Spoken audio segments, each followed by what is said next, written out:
Bismillahirrahmanirrahim. Students, I am Tariqullah, your Pakistan Studies teacher. Today I am going to deliver our second lecture, that is Ideology of Pakistan. Before starting this topic, I would like to recall your previous topic, that was ideology. In ideology, I described that it is, we can translate ideology into Urdu as Nazriya. The translation of Nazriya in English is ideology. I told you people that any plan or program that is based upon philosophy and application to solve the political, social and the cultural issue, it is called ideology. We also describe ideology according to our encyclopedia, and I told you people that ideology is the set of political and the cultural principle on which a nation or civilization is based. We also discussed something about ideology described by George Ross. George Ross said that any plan or program of common life based upon thinking on philosophy is called ideology. Today, students, we are going to discuss ideology of Pakistan. When I will finish the lecture, you will be able to describe the ideology of Pakistan and its main causes. Students, first of all, I'd like to introduce the ideology of Pakistan. The Muslims of subcontinent got a separate homeland so that they might have practical shape to the final and absolute authority of Allah the Almighty. The people might implement the absolute power of Allah the Almighty, and such a system might be practiced as was based upon the principle of the Holy Quran and Sunnah. In other words, you can say that ideology of Pakistan is based on two-nation theory. What is two-nation theory? In Indo-Pak subcontinent, two nations were living, that were Hindus and Muslims. These two nations were living at the same country for thousands of years. But when the Britishers came, the Hindus, they thought that the Muslims are in minority and we are in majority. When the English people will leave the subcontinent, because of the majority, we will rule over the Muslim. That is why the conspiracy was started against the Muslims of India. Muslims of India felt that if we will live in the same country along with the Hindus, then it will be difficult for us to protect our identification. Belief and prayers. Students, the Muslims of subcontinent wanted to lead their lives in accordance with their beliefs. They wanted to worship Allah the Almighty without any obstruction. Their basic beliefs and the prayers were very dear to them. Now, we will discuss the basic beliefs and the prayers of the Muslims one by one. First of all, believe in oneness of Allah the Almighty. It is also called Tawheed. Tawheed means that Allah is one. He is alone. He is the creator and no one shares his power. He is the master and he alone rule over the entire universe. Number second, believe in all the prophethood. Believe in all the prophethood means that Muslim must believe in the prophethood. All the prophets were the messenger of Allah the Almighty, and it is necessary for the Muslims to believe in the finality of the prophethood of Hazrat Muhammad sallallahu alaihi wasallam. Means after Hazur sallallahu alaihi wasallam, no prophet will come on the earth. He was the final and last prophet of Allah the Almighty. Then next, believe in the day of judgment. Students, all the Muslims believe that after death there will be again given life to them on the day of judgment, and all will be answerable in front of Allah the Almighty for their deeds. Deeds may be good or bad. For the good deeds, they will get good rewards, and if the deeds are not good, then punishment will be there. Then students, believe in the life after death. It is also an essential part of the Iman of the Muslims. Belief in angels. It is the belief of the Muslims that Allah the Almighty has created angels who are all the times busy in the praising Allah the Almighty.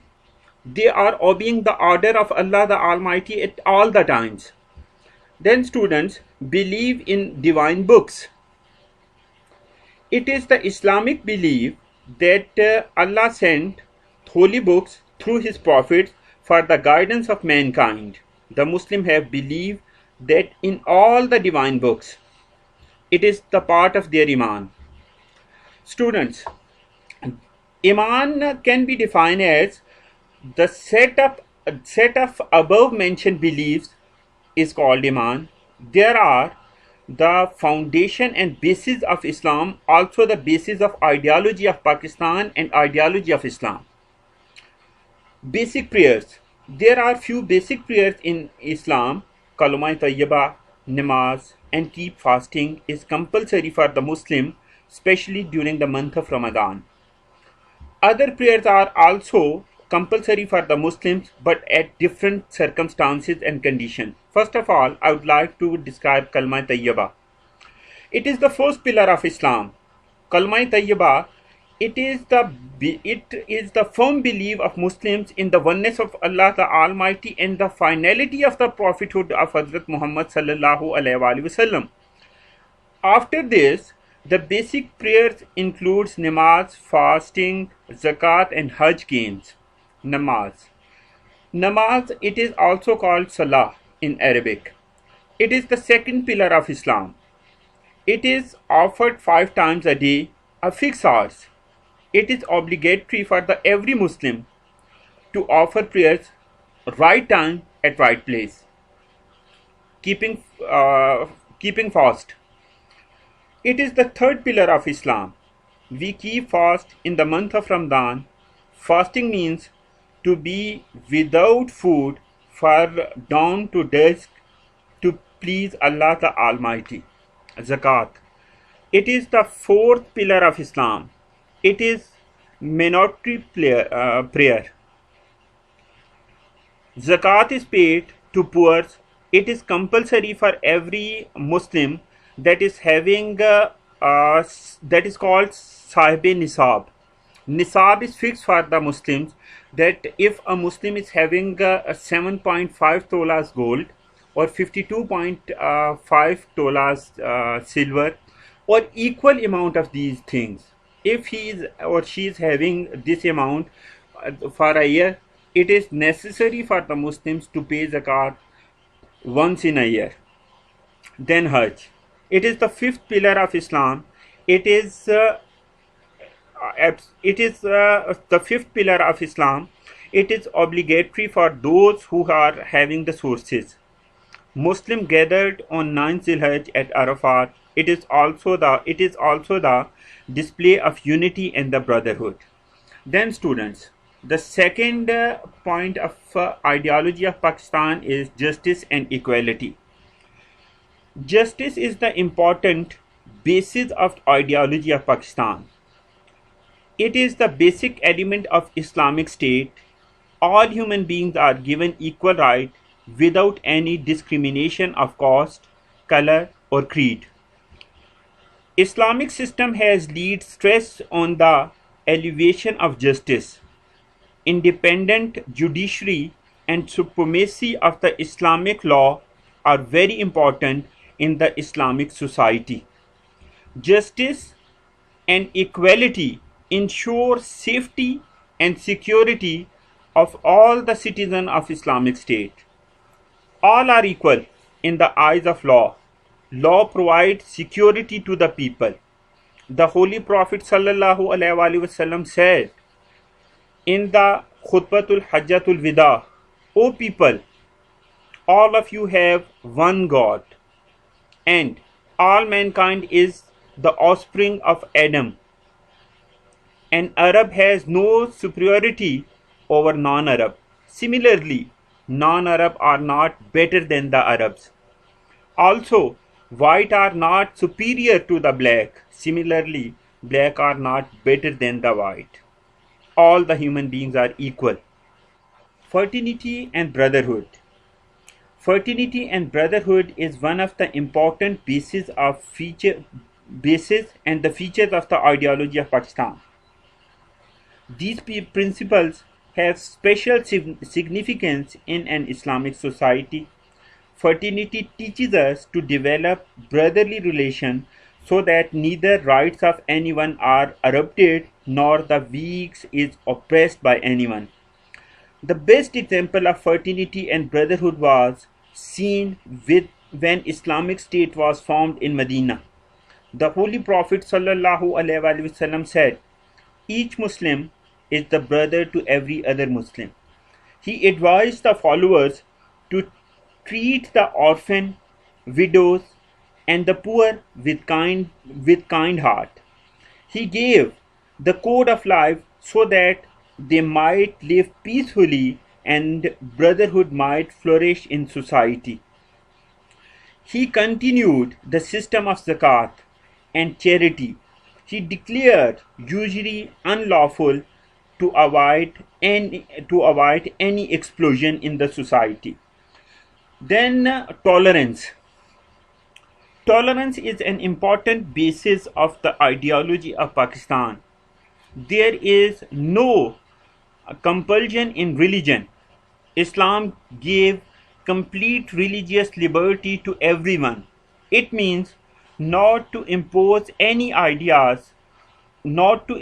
your ideas on others by power. Don't behave in such a manner that the feeling of others are hurt. It creates query and restlessness in the society. Islam educates the people to show friendly behavior towards non-Muslims and give full protection to minorities. Tolerance is, in fact, the key to peace in the society. It ensures the application of human values which are more manifested in the Islamic teachings. Rights and the duties of a citizen. Another important basis of the ideology of Pakistan is to have a close check on the rights and the duties of every citizen. In an Islamic state, rights and the duties are closely connected and both go hand to hand. The right of one person becomes the duty of another person.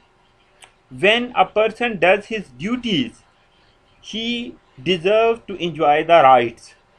Duties cover both individual as well as collective aspects of man. Mutual balance between rights and duties is the key to make a state successful state. Protection of rights of minorities.